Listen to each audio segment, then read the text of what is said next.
آئے میرے سرکار، آئے میرے سرکار، آئے ہیں پیارے محمد دو جگ کے مختار، دو جگ کے مختار، آئے ہیں پیارے محمد امت کے غمخوار۔ طیبہ کی ہوائیں روحوں کو مہکائیں، جو بھی در پہ آئیں جھومے اور یہ گائیں۔ طیبہ کی ہوائیں روحوں کو مہکائیں، جو بھی در پہ آئیں جھومے اور یہ گائیں۔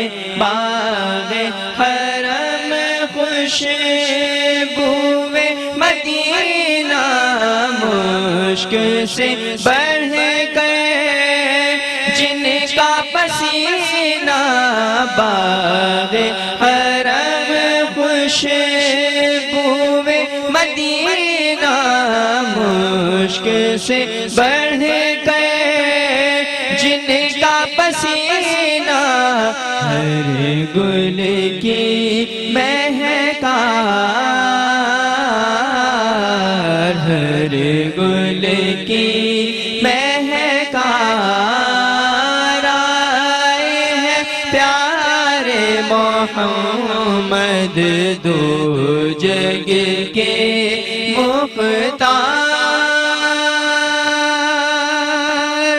وہ محشر میں آئے زلفوں کو لہرائے، ہم سائے میں آئے اور شفاعت پائے۔ وہ محشر میں آئے زلفوں کو لہرائے، ہم سائے میں آئے اور شفاعت پائے۔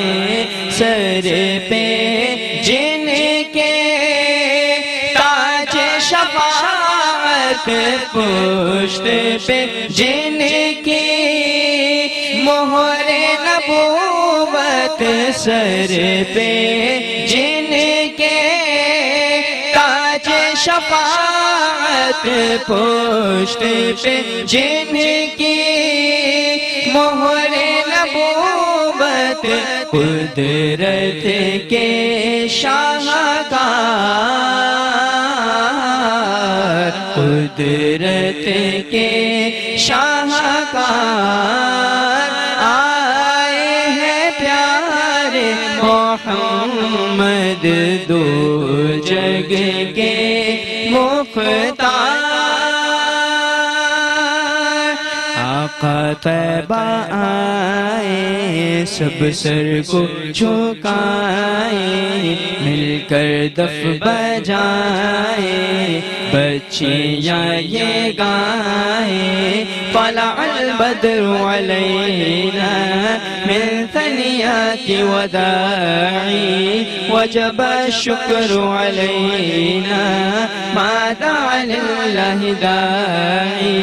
کون مکان کی شمع فروزہ ماہ منور، مہر درخشاں، کون مکان کی شمع فروزہ ماہ منور، مہر درخشاں، سرتاپا انوار، سرتاپا انوار۔ اللہ سبحان اللہ سبحان اللہ. ویلکم بیک ناظرین, ایک بار آپ کو پھر سے خوش آمدید پیش کرتے ہیں ماہ رمضان کی خوبصورت لائیو نشریات بنام برکت رمضان. میں ہوں آپ کا میزبان محمد عریب, اور اس وقت ہم سحری کے دسترخوان پر ہیں اور سحری تناول کر رہے ہیں. میں مفتی عبدالقادر صاحب سے یہ پوچھنا چاہوں گا کہ حضرت یہ بتائیے گا کہ جن لوگوں کے نیک اور برے اعمال برابر ہوں گے تو وہ مقام اعراف پر ہوں گے, تو کیا ہے یہ مقام اعراف, کیا اس کی حقیقت ہے؟ میں ایک سورت کا نام ہے سورۃ الاعراف. جی ہاں. اس سورت میں اللہ رب العزت نے ان لوگوں کا ذکر کیا اور فرمایا وَنَادَى أَصْحَابُ الْأَعْرَافِ رِجَالًا يَعْرِفُونَهُمْ بِسِيمَاهُمْ. سبحان اللہ. مقام اعراف جنت اور دوزخ کے درمیان کی جگہ کا نام ہے. علماء لکھتے ہیں کہ جن لوگوں کے اعمال, ان کے برے اعمال نیک اعمال برابر ہوں گے, انہیں مقام اعراف میں رکھا جائے گا, اور ایک مدت کے بعد انہیں اللہ اپنے فضل و کرم سے دوبارہ جنت کے اندر داخل فرمائے گا. بعض علماء یہ بھی لکھتے ہیں کہ وہ کفار کے جن کی اولادیں نابالغ ہونے کی وقت انتقال کر گئی, یعنی بلوغت سے پہلے, انہیں بھی مقام اعراف کے اندر رکھا جائے گا, اور وہ بھی ایک نہ ایک دن پھر جنت کے لوگوں کے خدامین میں شامل ہوں گے. وَنَادَى أَصْحَابُ الْأَعْرَافِ رِجَالًا يَعْرِفُونَهُمْ بِسِيمَاهُمْ. اللہ نے اس آیت میں فرمایا کہ اصحاب اعراف جب لوگ جنت والے آئیں گے, دوزخ والے آئیں گے, وہ ان کی پیشانیوں کو دیکھ کر پہچانیں گے, ایک دوسرے سے کہیں گے یہ دیکھو یہ دوزخ والے جا رہے ہیں, کیونکہ ان کی پیشانیوں پر وہ جو دکھ اور غم ہوگا وہ انہیں نظر آئے گا. جسے اللہ نے قرآن مجید میں فرمایا فَأَمَّا مَنْ أُوتِيَ كِتَابَهُ بِيَمِينِهِ فَسَوْفَ يُحَاسَبُ حِسَابًا يَسِيرًا وَيَنْقَلِبُ إِلَىٰ أَهْلِهِ مَسْرُورًا. کہ جن لوگوں کے نام اعمال دائیں ہاتھ میں ملا گیا وہ خوش ہوں گے. فَيَقُولُهَا اُمُقْرَؤُوا کتابی, اپنے گھر والوں سے کہیں گے یہ دیکھو یہ پڑھو, مجھے اعمال نامہ سیدھے ہاتھ میں ملا. وَيَنْقَلِبُ إِلَىٰ أَهْلِهِ مَسْرُورًا, خوش ہوتے ہوئے اپنے گھر والوں کی طرف آئیں گے, تو ان کے چہروں پر وہ بشاشت, وہ تازگی, وہ رونق نظر آئے گی, جس سے پتہ چلے گا یہ جنت والے ہیں. یہ لوگ, یہ مقام اصحاب اعراف والے ان لوگوں کو بھی پہچانیں گے جو دوزخ والے ہوں گے. یہ آپس میں کہیں گے اور ان سے بھی کہیں گے کہ تم دنیا میں برے اعمال کرتے تھے, اب جاؤ اور دوزخ میں دیکھو تمہارے ساتھ کیا ہوگا.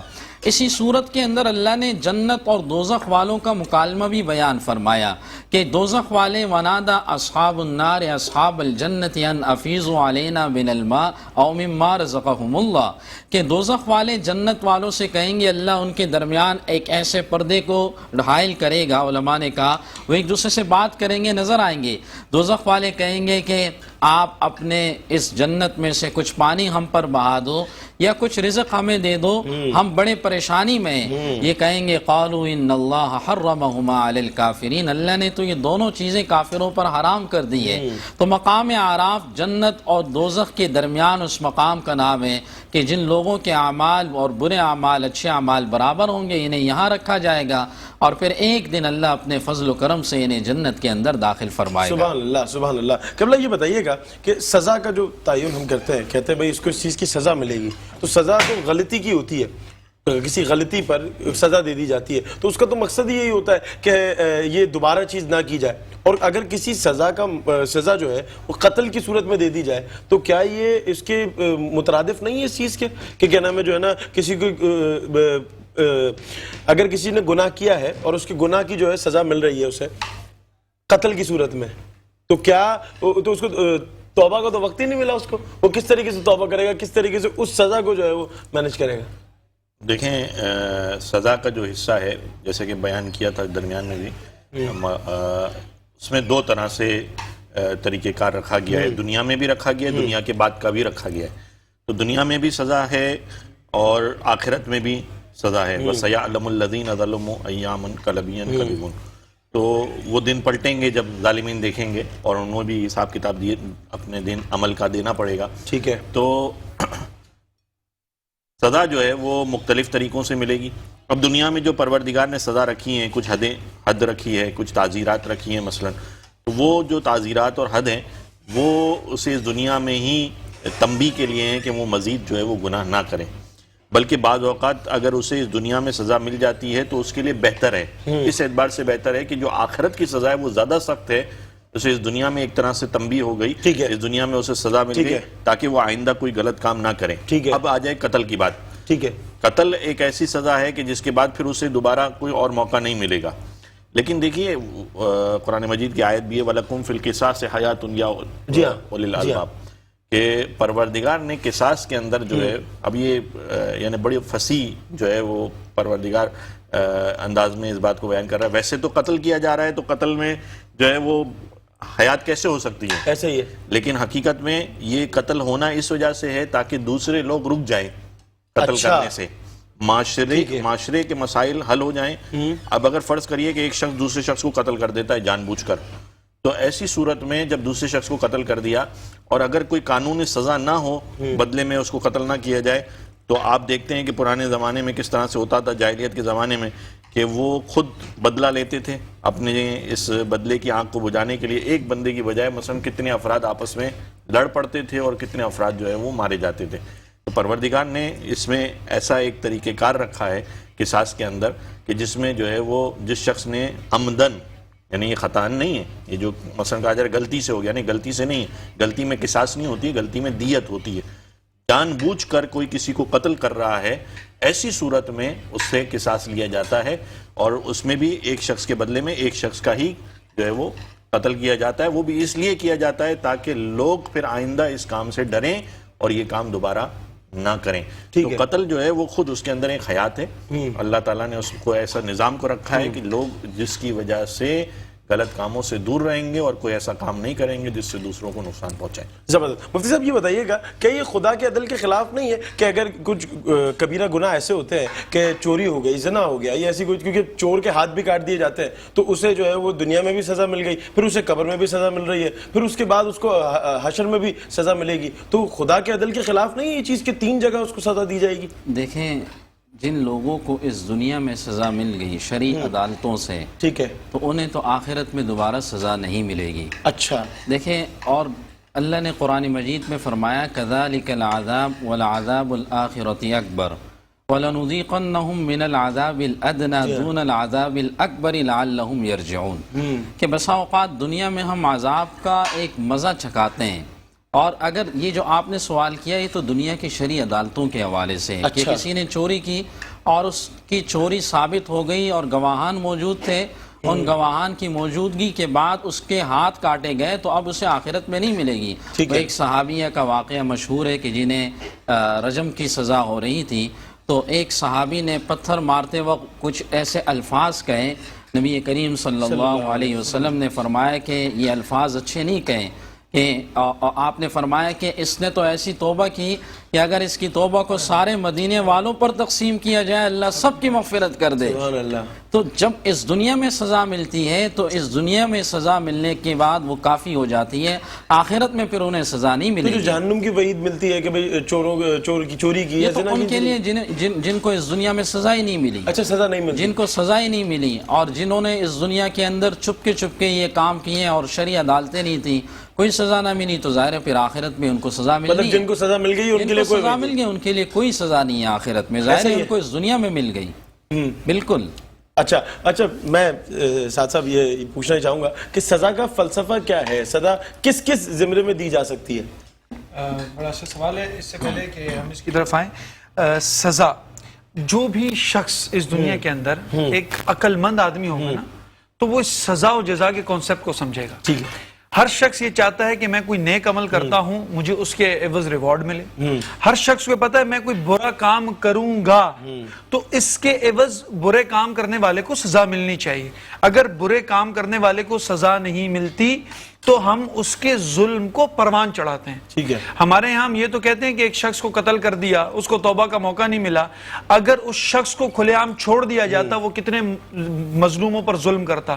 تو ظلم کا خاتمہ کرنے کے لیے اگر ظالم کا خاتمہ کیا جائے یہ کوئی بری چیز نہیں ہے، بلکہ ہم یہ ظلم کو ختم کر رہے ہیں، شخص کو نہیں کر رہے، ایک ظلم کو. دوسری بات آپ نے یہ کہی کہ بہت سارے جیسے ابھی ایک انسان کسی کا قتل کر دے، بہت سارے ہم اس کی دنیا میں تو اس کے حساب سے پنشمنٹ دے دیتے ہیں، سزا دے دیتے ہیں، لیکن اس کے کچھ اخروی ایسی چیزیں ہوتی ہیں کیونکہ اصل سزا اس کو وہیں ملے گی. ایک میں آپ کو ایک عام سی مثال دوں، ایک 70 سال کا بوڑھا آدمی ایک 25-26 سال کے آدمی کو مار دیتا ہے. اور وہ جوان ہے, اس کی بیگم بھی ہے, اور 70 سال کا آدمی جب اس کو مار دیتا ہے, وہ 70 سال کا اپنی زندگی جی چکا ہے. 26 سال کا نوجوان آدمی ہے, اس کے پیچھے بیوہ ہے, بچے رل جاتے ہیں. شرعی عدالتیں, یہاں کی عدالتیں اس کو قتل کی سزا تو دے دیں گی, قتل, لیکن اس کا جو اصل انصاف ہوگا, جس معیار پہ تولا جائے گا, وہ یوم محشر ہوگا, کیونکہ the day of judgment وہ ہے. اس دن ایک حساب, یہاں عدالتوں میں ہم کہہ سکتے ہیں بندہ چھوٹ سکتا ہے کوئی سزا میں, لیکن وہ جو عدالت قیامت کے دن لگائی جائے گی, اور اس سزا کا کانسیپٹ بھی اس لیے تھا. دیکھیں میں آخری بات ایک آپ کو کہوں, سزا کا قتل مقصد یہ نہیں تھا کسی کے ہاتھ کاٹ دو, کسی کی گردن اڑا دو. سزا کا مقصد یہ ہے کہ انسان کو روکنا. اگر ہم مدینہ کے سٹیٹ کے اوپر نا بہت زیادہ ایمفیسائز کرتے ہیں, اگر ہم مدینہ سے پہلے مکی دور پڑھیں نا, وہ جو 313 جو لوگ بدر کے اندر شریک ہوئے ہیں, وہ جماعت کہاں سے تیار ہوئی؟ ہم نے جو قانون لگائے وہ مدنی دور میں, مکی دور میں ان کو تیار کیا گیا. اگر یہ قانون آپ کے ذہن میں کبھی تصور بھی آ سکتا ہے کہ کبھی حضرت عمر, کبھی حضرت ابوبکر, کبھی مولا علی, کبھی حضرت عثمان, اس طرح کیا, جب تربیت ہو جاتی ہے, تربیت کے بعد ایک انسان کو آپ سختی سے نماز پڑھا سکتے ہیں. جیسی آپ اسے سختی ہٹا دیں گے نا تو وہ نماز نہیں پڑھے گا. اصل چیز اسلام تربیت پہ فوکس کرتی ہے, تو اس تربیت کے زمرے میں سزا آتی ہے اگر کوئی سرکشی کرتا ہے اتنے سب کے بعد, کیونکہ اصل میں اسلام آپ کا کہنا یہ ہے کہ سزا سے تربیت کی جاتی ہے. میں آپ کو بتا رہا ہوں, تربیت ہے, ہو گئی ایک معاشرہ. اسلام کا مقصد ہے معاشرے کو خوبصورت معاشرہ تشکیل دینا. اگر وہ شخص معاشرے میں فساد پھیلا رہا ہے تو اس کو سزا دی جائے گی, کیونکہ ایک تربیت, ایک اچھے معاشرے میں وہ فساد پھیلا رہا ہے, جس کی وجہ سے فساد پھیلے گا, اس کی بھی اس سے تربیت ہوگی, اور جو دیکھنے والے ہیں ان کی بھی اس سے تربیت ہوگی کہ یہ چیز کریں گے یہ ریوارڈ ملے. ٹھیک ہے, سزا کی تو بہت بات ہوگی. اب جزا کا مفتی صاحب تھوڑی سی روشنی ڈالیں کہ بروز حشر کن کن چیزوں پر جو ہے وہ ریوارڈ دیا جائے گا, یہ جزا دی جائے گی, اور کس چیزوں پہ خوش ہونا چاہیے کہ اس دن اس چیز کا بدل ملے گا. اللہ رب العزت نے قرآن مجید میں ارشاد فرمایا, فَمَن يَعْمَلْ مِثْقَالَ ذَرَّةٍ خَيْرًا يَرَهُ. سبحان اللہ. جو ذرہ برابر نیک کام کرے گا کل قیامت کے دن اپنے آنکھوں کے سامنے پائے گا. سبحان اللہ. مَنْ عَمِلَ صَالِحًا فَلِنَفْسِهِ وَمَنْ أَسَاءَ فَعَلَيْهَا. سبحان اللہ. جو بھی عمل کرتا ہے انسان اپنے لیے کرتا ہے. اور آگے یہ بھی فرمایا, وَمَا رَبُّكَ بِظَلَّامٍ لِّلْعَبِيدِ. آپ کا رب اپنے بندوں پر ظلم کرنے والا نہیں ہے. ایک آیت میں یہاں تک فرمایا, ان اللہ لا یظلم الناس شیئا ولکن الناس انفسهم یظلمون. اللہ تو کسی پر ذرہ برابر بھی ظلم نہیں کرتا, کچھ بھی, لیکن لوگ اپنی جانوں پر خود ظلم کرتے ہیں. اب آپ نے جزا کی بات کی, تو ظاہر ہے جو بندہ اس دنیا میں نیک اعمال اختیار کرے گا تو اللہ نے قرآن مجید کے اندر آیتیں بھری ہوئی ہے. اللہ نے فرمایا, وعد اللہ الذین آمنوا وعملوا الصالحات لهم جنات تجری من تحتها الانہار مثل الجنة التي وعد المتقون فيها انہار من ماء غیر آسن. اللہ نے کہا میں نے جنت کا وعدہ کیا ہے تقوی اختیار کرنے والوں سے, اور ایسی نہریں کہ جس میں پانی کی نہر ہے, شہد کی نہر ہے, دودھ کی نہر ہے. اللہ نے یہ وعدہ کیا, ان اللہ يدخل الذین آمنوا وعملوا الصالحات جنات تجری من تحتها الانہار یحلون فیها من اساور من ذهب ولؤلؤا ولباسهم فیها حریر. اللہ نے فرمایا وہاں تو ایسا ہوگا کہ وَلَكُمْ فِيهَا مَا تَشْتَهِي أَنفُسُكُمْ وَلَكُمْ فِيهَا مَا تَدَّعُونَ نُزُلًا مِّن غَفُورٍ رَحِيمٍ. جب انسان کی روح نکل رہی ہوتی ہے نیک بندے کی, تو فرشتے اس وقت سے اس کو خوشخبریاں دینا شروع ہو جاتے ہیں. اس وقت سے اس کی جان نکل رہی ہوتی ہے, اور اس سے کہا جا رہا ہوتا ہے کہ یا ایتھا النفس المطمئنہ ارجعی الی ربک راضیۃ مرضیہ ان الذین قالوا ربنا اللہ ثم استقاموا تتنزل علیہم الملائکہ الا تخافوا. وہ ان کو کہتے ہیں آپ غم مت کریں, ہم آپ کے ساتھ ہیں, اور نحن اولیاء کو ہم تمہارے ساتھی ہیں. آپ کے لیے جنت میں آپ کے رب نے بڑے انعامات تیار رکھے ہیں. اور کیسے انعامات کہ اللہ قیامت کے دن اپنے عرش کا سایہ ایسے لوگوں کو نصیب فرمائے گا جو جنت والے ہوں گے, جو نیک ہوں گے. پھر کیسے انعامات, اللہ کی ایک سٹیج سجے گا, ایسے لوگوں کو بلایا جائے گا, فلاں ابن فلاں آ جائے, اور پھر ان کے گاؤں تکیوں کو اللہ نے ذکر کیا, وہ اپنے مسحریوں پر اور اپنے تختوں پر ایسے ٹیک لگائے ہوئے بیٹھے ہوں گے. سورۃ الواقعہ میں اللہ نے جگہ جگہ فرمایا, سورۃ الدہر میں فرمایا یہ, اور پھر اللہ نے کہا کہ وسقاہم ربہم شرابا طہورا, ان کا رب انہیں خود شراب طہور پلائے گا. کیسی شراب؟ ختامہ مسک کہ ختامہ مسک کہ جن پر مہر لگی ہوگی. اور ان سے کہا جائے گا ان ھذا کان لکم جزاء وکان سعیکم مشکورا، یہ ہے تمہاری جزا اور تمہاری جو کوشش تھی وہ اللہ نے قبول کی. وَأَن لَيْسَ لِلْإِنسَانِ إِلَّا مَا سَعَى وَأَنَّ سَعْيَهُ سَوْفَ يُرَى. جتنی کوشش کرے گا یہ انسان کل قیامت کے دن اس کو اپنے آنکھوں کے سامنے پائے گا. ہر عمل اس کے سامنے نظر آئے گا کہ میری یہ نیکی اللہ نے آج مجھے یہ انعام دیا. اور جنت میں جنت والے جائیں گے تو کہیں گے ہمارے رب نے ہماری توقعات سے بڑھ کے آج ہمیں عطا فرمایا، توقعات سے بڑھ کے آج ہمیں دیا. سب خوش ہوں گے کہ دنیا میں جو ہم نے نیک اعمال اختیار کیے آج ہمیں اس کا صلہ ملا. اسی لیے نبی کریم صلی اللہ علیہ وسلم نے فرمایا الدنیا سجن المؤمن و جنت الکافر. دنیا مومن کے لیے قید خانہ ہے، کافر کے لیے جنت ہے.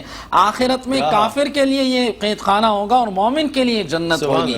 مومن کے لیے جنت. سبحان اللہ سبحان اللہ. ناظرین گرامی یہاں وقت ہوا چاہتا ہے ایک بریک کا، اور بریک کے بعد مفتی عبدالقادر صاحب سے خوبصورت کلام لیں گے جس سے سورہ طیبہ کی یاد تازہ ہو جائے. ایک بریک کے بعد واپس حاضر ہوتے ہیں، کہیں نہیں جائیے گا، دیکھتے رہیے برکت رمضان. ویلکم بیک ناظرین، ایک بار آپ کو پھر سے خوش آمدید پیش کرتے ہیں ماہ رمضان کی خوبصورت لائیو نشریات بنام برکت رمضان. میں ہوں آپ کا میزبان محمد اریب، اور مفتی عبدالقادر صاحب ایک خوبصورت کلام پیش کریں گے. علامہ اقبال نے کہا نا بزم رسالت میں لے گئے مجھ کو، حضور آئے رحمت میں لے گئے مجھ کو، اور کہا حضور نے اے اندلی پہ باغ حجاز، کلی کلی ہے تیری گرمی گداز، اور نکل کر باغ جہاں سے برنگے وہ آیا، ہمارے واسطے کیا تحفہ لے کر تو آیا. جی بسم اللہ. نبی کا لب پر جو ذکر ہے بے مثال آیا، کمال آیا. نبی کا لب پر جو ذکر ہے بے مثال آیا، کمال آیا. جو ہجر طیبہ میں یاد بن کر خیال آیا، کمال آیا. جو ہجر طیبہ میں یاد بن کر خیال آیا، کمال آیا. تیری دعاؤں ہی کی بدولت عذاب رب سے بچے ہوئے ہیں.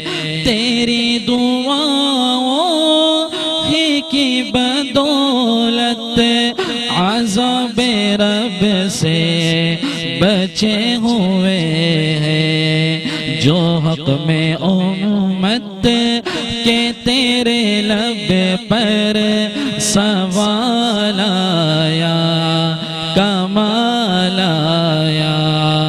نبی کا لب پر جو ذکر ہے بے مثال آیا، کمال آیا.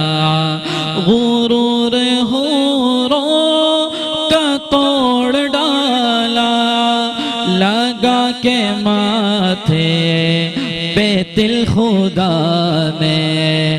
غرور حوروں کا توڑ ڈالا لگا کے ماتھے پہ دل خدا نے.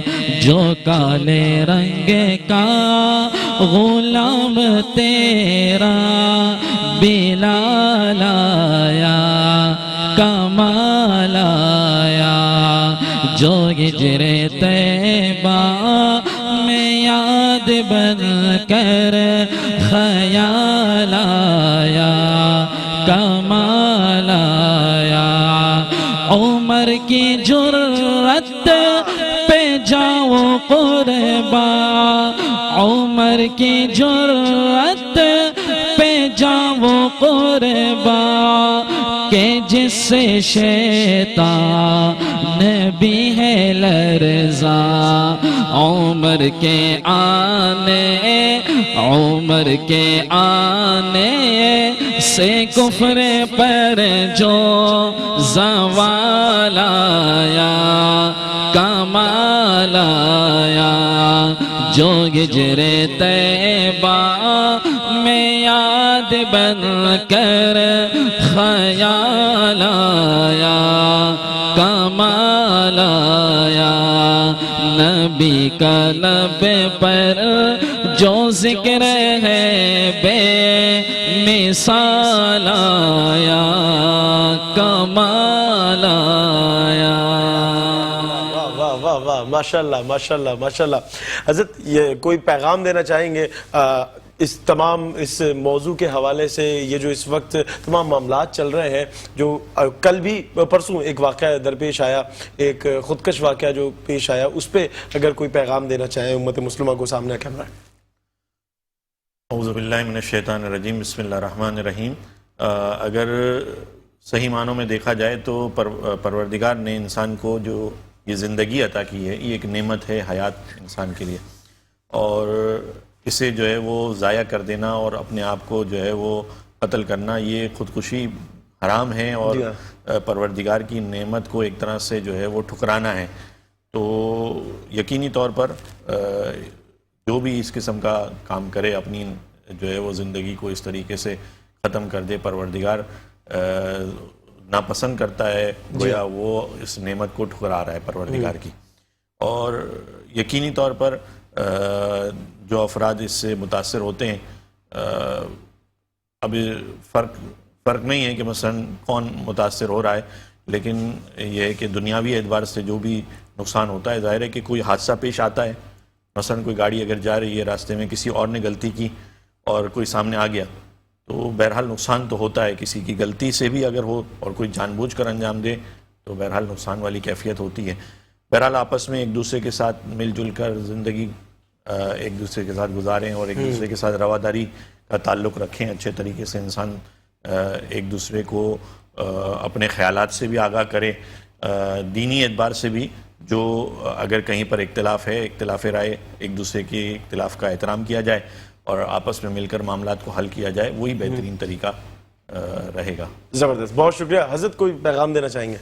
بس رمضان کا مہینہ ہے اور طاق راتیں آنے والی ہیں. جی ہاں، پیغام یہی ہے کہ آج جس طرح سزا و جزا کی بات ہوئی اور قیامت کا منظر بتایا گیا، اور جیسے مفتی صاحب نے جنت کے بارے میں بتایا، تو یہ سارے تصورات ذہن میں رکھتے ہوئے ان طاق راتیں آنے بھی والی ہیں، اس میں سوچیں کہ ہم اپنے رب کو راضی کر لیں. میرا پیغام یہی ہے، جس طرح ہم سال کی سٹارٹنگ میں کچھ پلانز بناتے ہیں نا، I have aims of this year کہ میں یہ کروں گا، میں کہتا ہوں کہ ایک نیکی کا بھی آپ ایم بنا لیں، ایک رمضان ٹو سیکنڈ رمضان، کہ ایک چارٹ بنا لیں، انشاءاللہ اگلے رمضان تک میں ان چیزوں پر پورا اتروں گا، چاہے وہ 5 وقت کی نماز ہو، میں جھوٹ نہیں بولوں گا. اور یہ اللہ سے وعدہ بھی کریں، جہاں توبہ کریں، اگلے اچھی نیتیں بھی کریں کہ انشاءاللہ اللہ رب العزت. اور ایک آخری بات جو آپ کے چینل کے توسط سے میں کروں گا، ہم تمام لوگ قرآن پڑھتے تو ہیں، اس رمضان نیت کر لیں کہ اس کو سمجھنا بھی ہے، علم بھی حاصل کریں دین کا، خود بھی حاصل کریں، اوروں کو بھی پھیلائیں، انشاءاللہ اس معاشرے کو خوبصورت بنانے کی کوشش. مفتی صاحب کوئی پیغام دینا چاہیں گے؟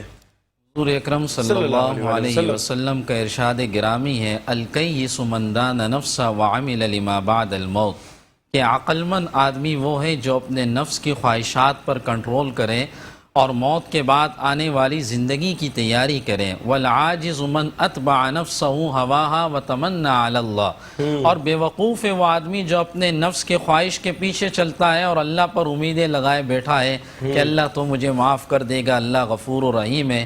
اللہ تو معاف کرے گا، لیکن اللہ کا قانون یہ نہیں ہے، اللہ کا قانون یہ نہیں ہے. اور یہ یہود و نصارہ بھی کہا کرتے تھے ہم اللہ کے پسندیدہ ہیں، ہم اللہ کے بیٹے ہیں، اور کل قیامت کے دن ہماری تو ویسی نجات ہوگی. یہی کانسیپٹ آج مسلمانوں میں نظر آ رہا ہے کہ بھئی اللہ غفور و رحیم ہے. یہ اس طرح کی باتیں نظر آ رہی ہیں. حضور علیہ السلام نے واضح فرمایا یہ آدمی بے وقوف ہے، یہ سب سے بڑا جھوٹا ہے جو اپنے نفس کے خواہش کے پیچھے بھی چلتا ہے اور اللہ پر بھی امیدیں باندھتا ہے. یہ عقل مند نہیں ہے، یہ بے وقوف آدمی ہے. تو ہمیں اپنے اعمال کو ٹھیک کرنا پڑے گا، اس کے بعد ہم اللہ کے فضل و کرم کے محتاج ہیں. نیک عمل کے بعد بھی اللہ کا فضل و کرم ہوگا تو ہم جنت میں جائیں گے. حضور علیہ السلام نے عائشہ صدیقہ رضی اللہ عنہا سے فرمایا کہ میں بھی اللہ کے فضل و کرم سے اور اس کی رحمت سے داخل ہوں گا، یعنی اللہ کا فضل اس کی رحمت مجھ پر ہوگی تو میں جاؤں گا. تو پھر ہم تو ایک عام سے مسلمان ہیں، تو ہمیں بھی اپنے اعمال کو اچھا کرنا ہوگا، اور آخری راتیں ہیں، چند گھڑیاں ہیں، چند لمحے ہیں، ان لمحوں کے اندر اپنے گناہوں کی معافی، سچی توبہ کرنی ہوگی۔ واہ، سبحان اللہ، سبحان اللہ، سبحان اللہ۔ ناظرین گرامی، یہاں وقت ہوا چاہتا ہے آپ سے الوداع لینے کا، اور دل تو نہیں چاہ رہا۔ مفتی صاحب آپ کا بہت شکریہ، حضرت آپ کا بہت شکریہ، حضرت آپ کا بہت شکریہ۔ اور ناظرین گرامی، یہاں ایک نعت رسول مقبول صلی اللہ علیہ وسلم کے تحفے ہدیے کے ساتھ ہم جو ہے وہ بریک کی طرف جائیں گے۔ یہ مائک مجھے دے دیجئے، میں تھوڑا سا یہ لیجئے گا، یہ مائک آپ لیجئے۔ اور ناظرین گرامی، یہاں اپنے میزبان محمد اریب کو دیجئے اجازت۔ انشاءاللہ کل آپ سے اسی اپنے پن کے ساتھ ملاقات ہو رہی ہے کہ آپ اپنا بہت خیال رکھیں گے۔ یہی جوش و جذبہ رہا اور یہی توانائی باقی رہی تو یہی خوبصورت سیٹ ہوگا اور ہم گفت و شنید فرمائیں گے آپ سے۔ تب تک کے لیے اجازت دیجئے، اللہ نگہبان۔ جی بسم اللہ۔ وہ کرم چاہیں جہاں پر بھی وہیں کرتے ہیں، وہ کرم چاہیں جہاں پر بھی وہیں کرتے ہیں، فیصلے گنبد خضرا کے مکی کرتے ہیں، فیصلے گنبد خضرا کے مکی کرتے ہیں، وہ کرم چاہیں جن پہ کرتے ہیں نعمات کی بارش آقا، جن پہ کرتے ہیں نعمات کی بارش آقا، ان کی قسمت میں مدینے